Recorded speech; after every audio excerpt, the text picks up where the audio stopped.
Shalom pemirsa setia SR Channel yang diberkati Tuhan dimanapun Anda berada. Berjumpa lagi dengan saya, Pendeta Sam Semampau, dalam seri pelajaran Sekolah Sahabat. Dan pelajaran Sekolah Sahabat kita sudah memasuki pelajaran yang ke-6 dengan judul Lebih Banyak Lagi Pelajaran dari Guru Agung. Dan ayat inti kita pada hari Sabat ini terdapat di dalam Markus pasal yang ke-10 ayatnya yang ke-52. Lalu kata Yesus kepadanya, "Pergilah, imanmu telah menyelamatkan engkau." Pada saat itu juga melihatlah ia, lalu ia mengikuti Yesus dalam perjalanannya. Saudara-saudaraku yang diberkati Tuhan, sebelum kita melanjutkan pembahasan Sekolah Sahabat kita, mari kita tunduk kepala, kita berdoa. Bapa di surga, pada saat ini sekali lagi kami menghadap Engkau ya Bapa. Kami sangat membutuhkan urapan kuasa Roh-Mu yang kudus pada saat kami akan mempelajari akan kebenaran firman Tuhan ini. Terima kasih Bapa, di dalam nama Tuhan Yesus. Amin. Saudara-saudara, siapakah di antara kita yang tidak merasa malu dan tidak takut orang lain mengetahui dosa-dosa yang kita telah perbuat? Kita semua pasti pernah merasakan hal tersebut. Itulah yang dirasakan oleh Adam dan Hawa, Yakub, Daud, dan juga seorang perempuan yang dituduh melakukan perzinahan. Saudara-saudara, salah satu alasan Injil dan alasan kematian daripada Tuhan kita Yesus Kristus adalah untuk semua orang. Dan apapun perbedaan yang ada pada kita sebagai manusia, tetapi yang pasti saudara-saudara ada satu hal yang sama pada kita, yaitu keberdosaan kita secara umum. Oleh karena itu, saudara-saudara, pendidikan Kristen yang sejati haruslah menunjukkan kepada kita satu-satunya solusi untuk keadaan keberdosaan kita yang tidak jelas atau tidak berpengharapan ini. Dan pelajaran kita pada saat ini kita akan melihat satu-satunya solusi kita, yaitu Guru Agung kita. Kita akan memasuki pelajaran yang pertama dengan judul Malah Bersembunyi. Saudara-saudara, bila mana kita membaca Kejadian pasal 3 ayat 1 sampai ayat yang ke-11, maka buah yang membuat Hawa dan juga Adam tergoda untuk mengesampingkan perintah Allah di dalam Kejadian 3 ayat 3 disebut buah pohon, yaitu buah daripada pohon pengetahuan yang baik dan yang jahat. Bukan seperti kisah-kisah lainnya yang melukiskan bahwa buah itu katanya adalah buah apel. Saudara-saudara, ketika Adam dan Hawa memakan buah itu, artinya Adam dan Hawa lebih mempercayai ular daripada Allah. Maka pada saat itu hidup mereka telah tersesat. Dan pada saat mereka merasakan kehadiran Allah, mereka berusaha untuk bersembunyi di antara pohon-pohon di dalam taman. Kita bisa baca di dalam Kejadian pasal 3 ayatnya yang ke-8. Dan saudara-saudara, terdengar aneh ketika Allah bertanya kepada Adam di dalam ayatnya yang ke-9, "Di manakah engkau?" Karena kita tahu Allah kita itu adalah Allah yang Maha Tahu. Tetapi saudara-saudara, sebenarnya pertanyaan ini, "Di manakah engkau?" adalah untuk menolong Adam dan Hawa menyadari apa yang mereka telah perbuat. Menolong Adam dan Hawa untuk melihat akibat yang menyedihkan dari perbuatan mereka. Itulah sebabnya saudara-saudara hamba Tuhan Rasul Paulus di dalam Roma pasal 5 ayat 11 sampai ayat yang ke-19 menyatakan secara langsung, menghubungkan apa yang Adam telah buat dengan apa yang Yesus telah buat di atas kayu salib. Saudara-saudara, Adam dan Hawa bersembunyi pada saat mereka berdosa. Tetapi Tuhan kita, Allah kita, Yesus Kristus menyatakan kasih-Nya dengan datang, artinya tidak bersembunyi, untuk menyelamatkan manusia yang berdosa. Jadi pelajaran penting yang pertama, saudara-saudara, pelajaran apakah yang kita dapatkan pada saat Allah mencari Adam dan Hawa? Pelajarannya adalah, walaupun kita bersembunyi oleh karena dosa, tetapi Allah akan mencari kita oleh karena kasih-Nya. Kita lanjut pelajaran yang kedua, melarikan diri. Saudara-saudara, kita tahu bagaimana hubungan Yakub dengan saudaranya Esau. Yakub dengan bantuan ibunya telah jatuh dalam penipuan yang kejam.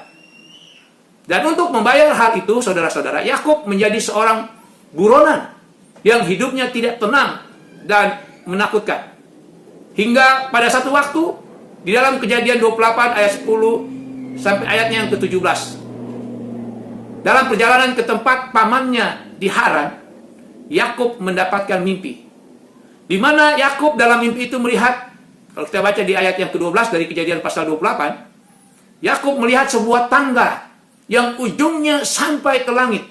Dan tampaklah malaikat-malaikat surga, malaikat-malaikat Allah, turun naik di tangga itu. Saudara-saudara, seorang hamba Tuhan di dalam bukunya Alfa dan Omega jilid 7, halaman 432, menulis bagaimana Paulus memandang tangga penglihatan Yakub, tangga yang dilihat oleh Yakub. Itu menggambarkan Kristus yang menghubungkan dunia dan surga, menghubungkan manusia yang terbatas dengan Allah yang tidak terbatas.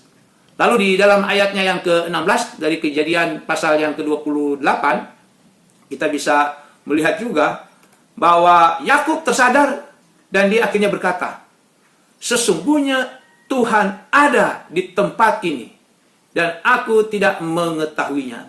Saudara-saudara, ingat bahwa Yakub ini sedang melarikan diri oleh karena dosa yang telah dia buat. Tetapi dalam mimpi itu dia tersadar bahwa Allah ada di mana dia berada pada saat itu. Dan sejak saat itu, saudara-saudara, Yakub berjanji di sepanjang hidupnya untuk setia kepada Tuhan. Jadi pelajaran penting yang kedua, saudara-saudara, pelajaran apakah yang kita dapatkan dari mimpi yang Allah berikan kepada Yakub? Pelajarannya, saudara-saudara, adalah Allah ingin memperbaiki hubungan dengan orang yang berdosa. Itulah sebabnya dimanapun kita dapat, dalam tanda petik, melarikan diri dari dosa, Tuhan itu tetap ada. Oleh karena itu, saudara-saudara, sadarlah dan berjanjilah untuk hidup setia kepada Tuhan. Kita lanjut pelajaran hari Selasa dengan judul Rabi Yesus.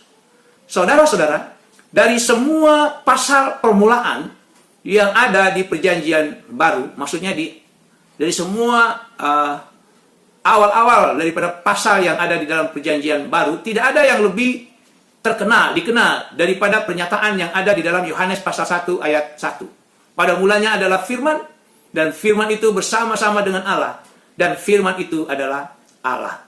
Lalu di ayat yang ke-14, ini adalah ayat yang tidak terlupakan, di mana ayat ini menyatakan bahwa firman itu telah menjadi manusia dan diam di antara kita, dan kita telah melihat kemuliaannya, yaitu kemuliaan yang diberikan kepadanya sebagai anak tunggal Bapa, penuh kasih karunia dan kebenaran.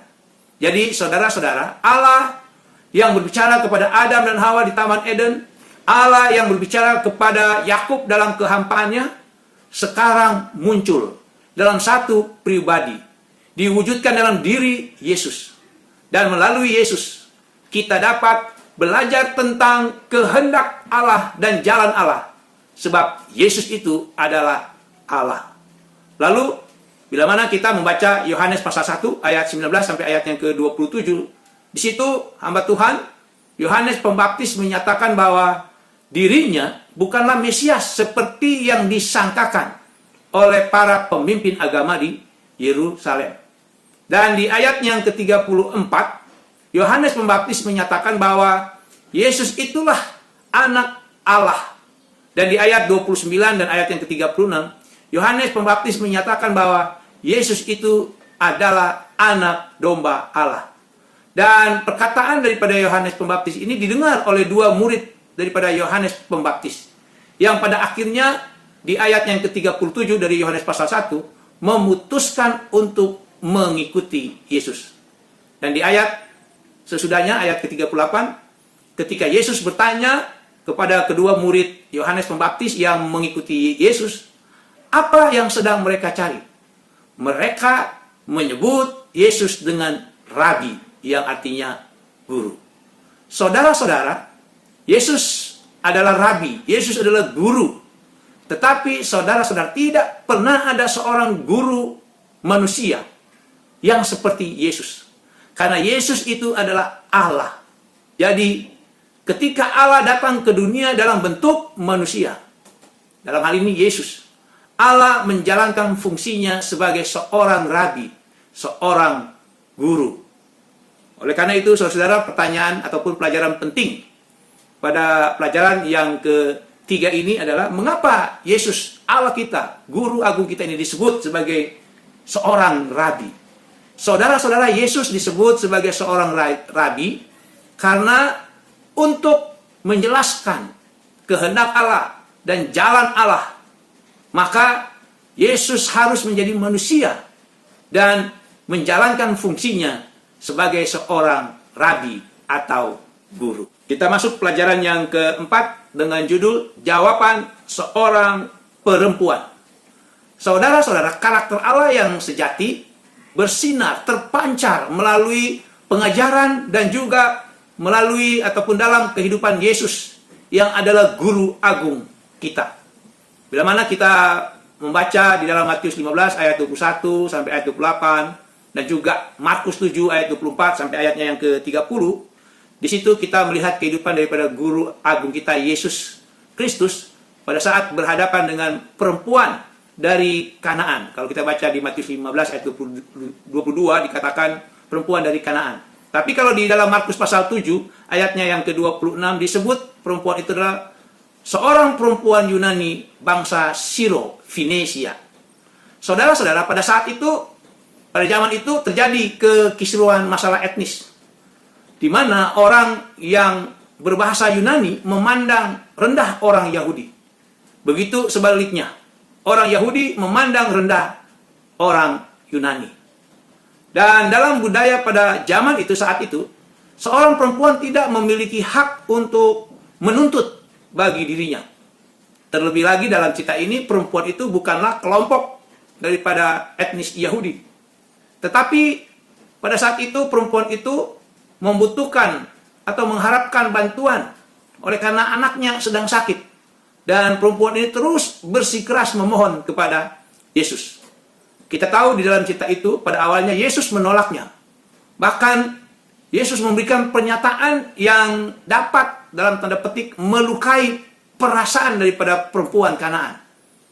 Di dalam Matius 15 ayatnya yang ke-26, Yesus mengatakan tidak patut mengambil roti yang disediakan bagi anak-anak dan melemparkannya kepada anjing. Tetapi saudara-saudara, suatu yang luar biasa yang bisa kita lihat dari perempuan Kanaan itu. Perempuan itu tidak merasa terluka hatinya. Dia tidak merasa dilukai hatinya.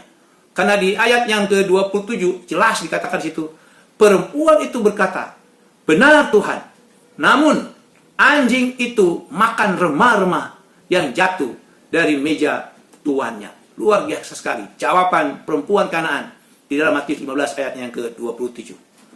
Saudara-saudara, pelajaran penting yang keempat. Pelajaran apa yang kita dapatkan dari pertemuan Yesus dengan perempuan Kanaan itu?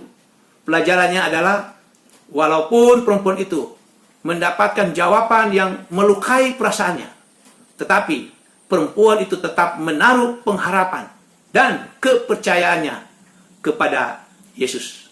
Bagaimana dengan kita? Kita masuk pelajaran yang terakhir dengan judul seorang pelajar atau seorang murid yang memperolehnya. Saudara-saudara, misi daripada guru agung kita, Tuhan kita, Yesus Kristus adalah membawa harapan kepada dunia. Tetapi para penguasa, baik sipil maupun penguasa, pemimpin agama, sedang berusaha membatalkan ataupun meniadakan misi daripada guru agung kita itu.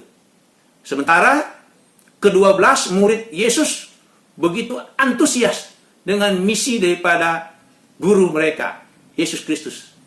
Walaupun Yesus, guru agung kita, melihat bahwa mereka masih bingung akan misinya karena mereka buta secara rohani untuk misi Yesus yang sesungguhnya. Kita bisa lihat di dalam Markus pasal 8 ayat 31 sampai ayat yang ke-37. Dan inilah yang menjadi latar belakang pertemuan Yesus dengan seorang pengemis buta, Bartimius, di dalam Markus 10 ayat 46 sampai ayatnya yang ke-52. Saudara-saudara, Bartimius mempunyai kerinduan untuk melihat. Dan Yesus, akhirnya kita tahu dalam cerita itu, mencelikannya. Tidak hanya mata jasmani, tetapi juga mata rohaninya. Saudara-saudara, inilah yang terpenting dari seorang murid, dari seorang pelajar. Sehingga Bartimius memutuskan di ayat 52 dari Markus 10 untuk mengikut Yesus dalam perjalanannya. Saudara-saudara, Bartimius adalah seorang murid, seorang pelajar yang memperoleh apa yang menjadi misi daripada Yesus, Guru Agung kita. Jadi pelajaran penting yang terakhir, pelajaran apakah yang kita dapatkan dari pertemuan Yesus dengan Bartimius, seorang pengemis buta?